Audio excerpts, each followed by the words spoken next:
আজকে আবারও 3 তলা একটা কেকের অর্ডার আছে, সাথে একটা হাইট কেক। তো 3 তলা কেকটা আমি কীভাবে সেট করছি সেটাই তোমাদের দেখাই। আমি পুরো ক্রিম লাগিয়ে এতক্ষণ ক্রিমটাকে ফ্রিজে সেট হতে দিয়েছিলাম। তারপরে এখন ক্রিমটা একে একে একটার উপরে আরেকটা বসাবো।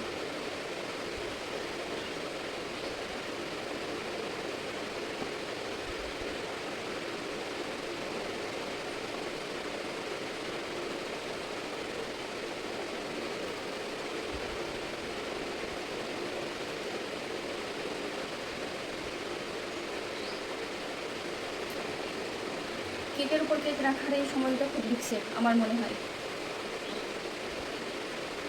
এটা একটা হলো, এবার আরেকটা।